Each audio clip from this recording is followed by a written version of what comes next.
Shalom, kembali kita masuk dalam ibadah keluarga, Bapak Ibu yang dikasih Tuhan. Dan saat ini kita akan membaca Alkitab dari Imamat pasalnya yang ke-9 ayatnya yang ke-12 sampai dengan 24. Dan di mana perenungan kita ini diberikan judul tanggung jawab. Sebelum kita bersama-sama membaca serta merenungkan firman Tuhan, mari kita siapkan hati dan pikiran kita masuk dalam doa. Mari kita berdoa. Tuhan, terpujilah Engkau, Allah yang Maha Kuasa, Allah yang memiliki kasih dan rahmat begitu besar bagi kami anak-anaknya. Tuhan Allah Bapa di sorga, pada hari ini kami memohon, urapilah kami dalam kasih kuasa Roh Kudus-Mu di saat kami bersama-sama akan membaca serta merenungkan firman-Mu, agar kami pun dimampukan untuk dapat menerapkan apa yang dikehendaki oleh kasih-Mu dan kuasa-Mu dalam ruang kehidupan kami. Dalam nama Tuhan Yesus Kristus, amin. Baik, Bapak Ibu yang dikasih Tuhan, kita membaca Imamat pasalnya yang ke-9 ayat 12 sampai dengan 24. Dan di sini kalau kita mau baca, Bapak Ibu yang dikasih Tuhan, ayat 12 sampai dengan 24 ini mau menceritakan tentang tugas dan tanggung jawab dari Harun dan anak-anaknya selaku imam, gitu. Nah, Bapak Ibu yang dikasih Tuhan, apabila kita melihat dengan seksama di sini, kemudian ia menyembelih korban bakaran, lalu anak-anak Harun menyerahkan darah korban itu kepadanya, maka Harun menyiramkannya pada mezbah sekelilingnya. Juga diserahkan merekalah kepadanya korban bakaran itu menurut bagian-bagian tertentu, beserta dengan kepalanya, lalu dibakarnya di atas mezbah. Isi perut dan betisnya dibasuhnya dan dibakarnya dengan korban bakaran di atas mezbah. Sesudah itu dibawanya persembahan bangsa ke mezbah. Diambilnyalah kambing jantan yang akan menjadi korban penghapus dosa yang bagi bangsa itu, lalu disembelihnya dan dipersembahkannya sebagai korban penghapus dosa seperti yang pertama. Kemudian dibawanyalah korban bakaran ke mezbah dan diolahnya sesuai dengan peraturan. Selanjutnya dibawanyalah korban sajian dan diambilnya segenggam daripadanya, lalu dibakarnya di atas mezbah di samping korban bakaran pada waktu pagi. Ia menyembelih juga lembu dan domba jantan yang akan menjadi korban keselamatan bagi bangsa itu. Lalu anak-anak Harun menyerahkan darah korban itu kepadanya. Maka Harun menyiramkannya pada mezbah sekelilingnya. Tetapi segala lemak dari lembu dan dari domba jantan itu, yakni ekor yang berlemak, lemak yang menutupi isi perut, buah pinggang dan umbai hati, segala lemak itu diletakkan mereka di atas dada kedua korban itu.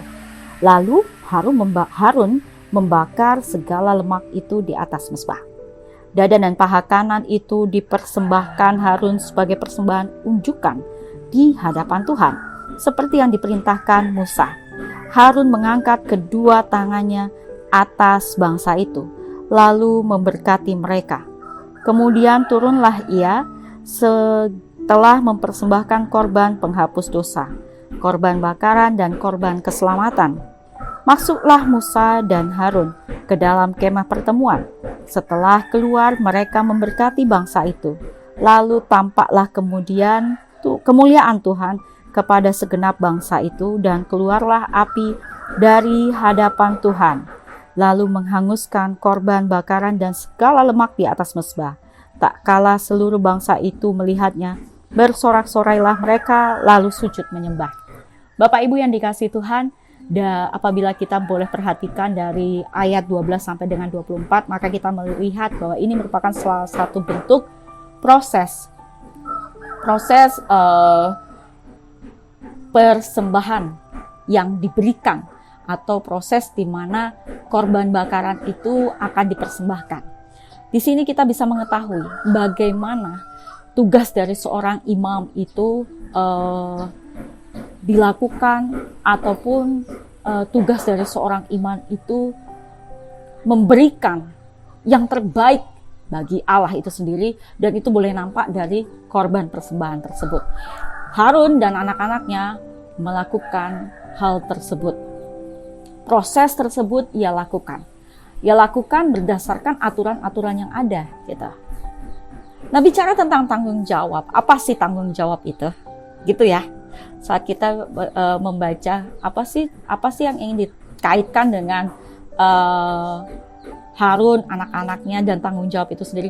Bapak Ibu, saya ingin jelaskan kepada Bapak Ibu pengertian tentang tanggung jawab itu sendiri. Tanggung jawab merupakan satu sikap kesadaran manusia untuk melakukan ya tugas dan tanggung jawabnya dengan baik. Dan di dalam situ mereka menyadari mana yang baik dan mana yang tidak. Itu tanggung jawab. Gitu. Dan arti dari tanggung jawab itu akan nampak begitu nyata dalam hasil dari apa yang ia kerjakan. Begitu, Bapak Ibu yang dikasih Tuhan. Maka kita bisa melihat dalam proses ini mereka bertanggung jawab, mereka dengan sadar melakukan tugas tersebut dengan baik dan teliti. Gitu. Jadi nggak main-main gitu loh. Mereka melakukan ini, Harun dan juga anak-anaknya melakukan ini bukan untuk dimegahkan oleh manusia yang ada atau disanjung-sanjung oleh bangsa Israel. Wah, imam yang terbaik ialah Harun dan anak-anaknya. Bukan itu yang dicari. Tetapi di sini ia mengetahui dan menyadari secara khusus, secara pribadi, bahwa persembahan yang ia berikan ataupun proses yang ia sedang lakukan ini merupakan salah satu bentuk di mana Tuhan telah memberikan kepercayaan tersebut bagi Harun dan anak-anaknya. Jadi dia melihat, wih, saya sudah dapat tugas dan tanggung jawab yang begitu mulia ini dari Tuhan Allah. Maka dari tugas ini maka saya harus bertanggung jawab menyelesaikan segala pekerjaan tersebut dengan baik. Lalu apa yang ingin dikaitkan dengan kita pada hari ini? Bapak Ibu yang dikasih Tuhan, sudahkah kita melakukan tugas dan tanggung jawab kita hari ini dengan baik? Awalnya itu. Adakah kendala saat Bapak Ibu melakukan tugas dan tanggung jawab dalam ruang kehidupan kita sehari-hari? Apabila ya Bapak Ibu, kita mau jawab awal pertama, ya kami sudah melakukan tugas dan tanggung jawab kami dengan baik. Sekalipun di dalamnya ada sedikit kendala dan segala macamnya, tetapi kami mampu untuk menyelesaikan itu semua. Nah, di balik poin yang pertama ini kita bisa mengetahui ataupun kita bisa menjawab di poin yang kedua. Di situ boleh kita rasakan kita mampu untuk melewatinya. Ya. Di situ ada kasih karya Tuhan yang bekerja. Dan Bapak Ibu melakukan segala sesuatu tugas dan tanggung jawab saat ini bukan hanya untuk pribadi kita, gitu.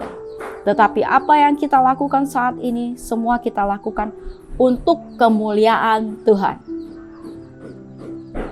Apa yang mampu kita lakukan, kita lakukan. Apa yang mampu kita kerjakan, kita kerjakan. Selesai itu berdoalah agar apa yang kita lakukan itu berkenan di mata Tuhan. Dan juga apa yang kita rasa masih kurang, biarkanlah Tuhan sendirilah yang nantinya akan melengkapi itu, menyempurnakan itu semua. Asal satu, sebelum kita melakukan segala sesuatunya, kita undang Tuhan untuk mengambil bagian di dalamnya. Itu yang paling terpenting dan paling pertama.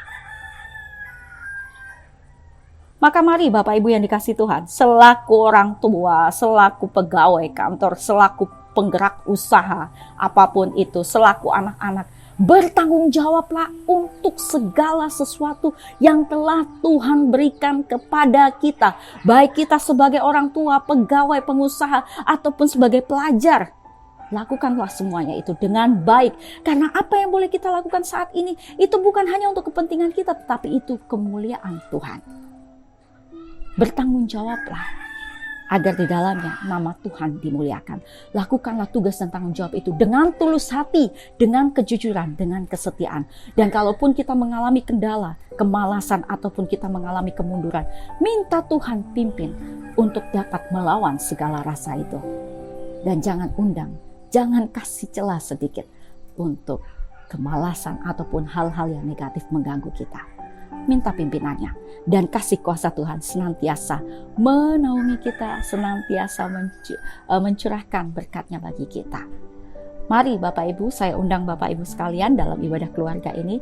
Mari kita tetap semangat membangun persekutuan keluarga kita. Sekalipun saat ini kita masih melakukan kegiatan ataupun peribadahan dalam rumah kita, mari kita lakukan itu dengan tanggung jawab. dengan tanggung jawab di dalam pimpinan dan kasih kuasa Tuhan. Tuhan Yesus memberkati Bapak Ibu yang dikasih Tuhan.